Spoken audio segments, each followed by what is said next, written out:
오늘 예정됐던 이재명 대통령과 정청래 더불어민주당 대표, 장동혁 국민의힘 대표의 오찬 회동이 장동혁 대표의 불참으로 무산됐습니다. 청와대는 소통과 협치를 위한 기회를 놓쳐 깊이 아쉽다고 밝혔습니다.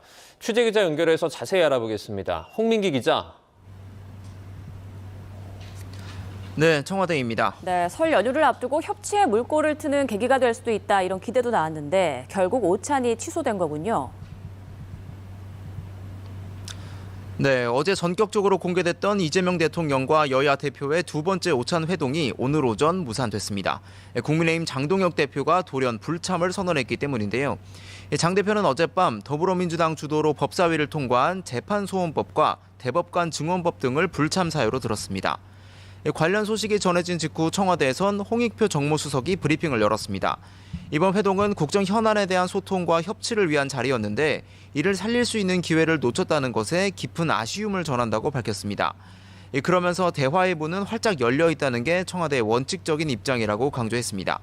홍 수석은 다만 장동혁 대표가 재판소원법과 대법관 증언법의 법사위 통과를 오찬 불참 사유로 꺼내든 데 대해선 비판했습니다. 국회 상임위원회 운영과 관련된 건 여당이 알아서 하는 일이고 청와대가 어떤 형태로든 관여하거나 개입하는 것은 없다며 이를 이유로 예정된 약속을 취소하는 건 매우 유감이라고 강조했습니다. 또 청와대에선 이번 오찬을 오래전부터 검토해왔고 상임위나 법안 통과까지 고려해 일정을 잡지는 않는다고 덧붙였습니다. 야당과의 만남을 곧 다시 추진할지에 대해선 지금 확실한 답을 드리기는 어렵다고 답했는데요. 이 대통령이 국회에 요청한 입법 속도 문제는 어떻게 해결할 거냐는 질문엔 상임위원장이 여당 혹은 야당 소속인지에 따라 법안 처리 요일에 차이가 있다며 협력적인 국회 분위기가 만들어졌으면 좋겠다고 말했습니다. 민주당 정청래 대표와 단독 회동을 하지 않은 데 대해선 장동혁 대표가 불참한 상황에서 오늘 오찬을 진행하는 건 큰 의미가 없다고 판단했다고 설명했습니다. 이 대통령은 오찬 취소 뒤 별다른 입장을 보이지 않고 청와대 경내에서 직원들과 식사한 것으로 전해졌습니다. 지금까지 청와대에서 전해드렸습니다. 들으신 대로 국민의힘 장동혁 대표는 청와대 오찬 불참을 통보한 뒤 따로 회견을 열어 재판소원법 부당성을 거듭 강조했습니다. 민주당 정청래 대표를 향해서 엑스맨이냐고도 물었는데 정 대표는 예의가 눈꽃만큼도 없는 결례라고 응수했습니다. 자세한 내용 취재기자 연결해서 알아보겠습니다. 김다영 기자. 네, 국회입니다. 네, 장동혁 대표 어제까지만 해도 오찬 참석 의사를 전달하지 않았습니까?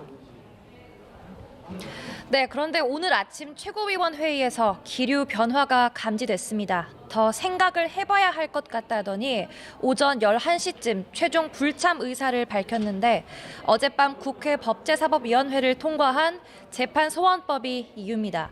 장 대표는 등 뒤에 칼을 숨기고 악수를 청하는 꼴이다. 모래알로 지은 밥이나 먹자고 청와대에 갈 수는 없다 등 비유를 쏟아냈습니다. 애초 민생을 논의할 수 있다는 기대감에 오찬을 수락했는데 이후 악법을 통과시키는 건 대통령을 의도적으로 곤경에 빠뜨리려는 거라고 정청래 대표를 엑스맨으로 규정했습니다. 이 합당과 특검 추천 등으로 불거진 최근 명청 갈등을 겨냥한 겁니다. 장 대표의 불참 속보가 전해진 직후 민주당 정청래 대표는 SNS에 국힘 정말 노답, 그러니까 답이 없다고 직격했습니다. 본인이 요청할 땐 언제고 약속 직전에 이게 무슨 결례냐면서 국민과 대통령에 대한 예의는 눈꽃만큼도 없는 국민의힘의 작태에 경악한다고 밝혔습니다. 그러면서 회동에서 읽으려던 3장짜리 모두 발언 전문을 공개했는데 여기에는 검찰 개혁과 또 3대 사법 개혁안에 대한 추진 의지가 담겨 있었습니다. 박수현 수석 대변인도 별도 입장을 통해 설을 맞아 모처럼 국민께 희망을 주고 싶었는데 유감을 표한다며 조속한 시일 내에 자리가 마련되기를 기대한다고 덧붙였습니다. 전국에 이렇게 경색된 결정적인 계기가 재판소원법인데 이게 어떤 내용입니까?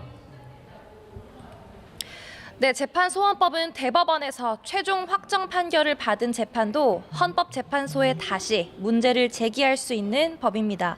사법부가 더욱 양심에 따라 판결하도록 노력하게 한다는 취지입니다. 그런데 대법원을 최고 법원으로 규정한 헌법에 어긋나고 사실상의 사심제라는 논란도 있습니다.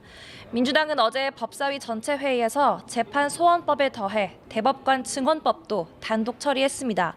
앞서 판검사가 법을 잘못 적용하면 처벌하는 법 왜곡죄까지 이미 가결됐으니 민주당의 이른바 3대 사법 개혁안이 본회의 처리 수순에 들어가게 된 겁니다.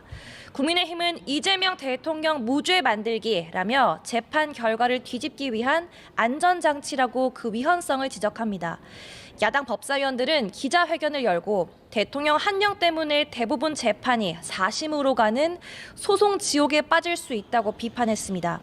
이어 본회의에서 통과를 저지시킬 모든 수단을 강구하고 위헌 법률 심판 제청도 검토하겠다는 계획입니다. 청와대 오찬도 취소됐고 원내 일정도 줄줄이 제동이 걸리는 모습입니다. 관세 협상을 위한 대미투자 특별법 심사특위 첫 전체 회의는 비공개로 전환한 뒤 파행됐습니다. 오늘 오후 2시에는 본회의가 예정돼 있는데요. 앞서 설 연휴를 앞두고 비쟁점 민생 법안부터 처리하자는데 양당이 공감대를 모았지만 국민의힘 전면 보이콧을 선언했습니다. 잠시 뒤 오후 1시 반부터 사심제 위헌 악법 규탄을 위한 긴급 의원총회를 열고 향후 국회 운영과 또 정부 여당 입법 폭주에 대한 대응 방안을 논의하겠다고 설명했습니다. 민주당은 단독으로라도 본회의를 열 방침입니다. 다수 의석을 가진 만큼 법안 통과에는 무리가 없다고 보는 건데 단호한 대처를 예고했습니다. 한병도 원내대표는 기자들과 만나서 법사위에서 법안 통과됐다고 대통령과의 약속에 국회 상임위, 본회의 일정까지 취소하는 건 납득이 안 된다며 국회에는 국민의힘만 있는 게 아니라고 강하게 말했습니다. 설 명절을 앞두고 한복을 입자던 우원식 의장의 제안이 머쓱할 정도의 살 얼음판 분위기가 이어지는 모습입니다. 지금까지 국회에서 YTN 김다연입니다.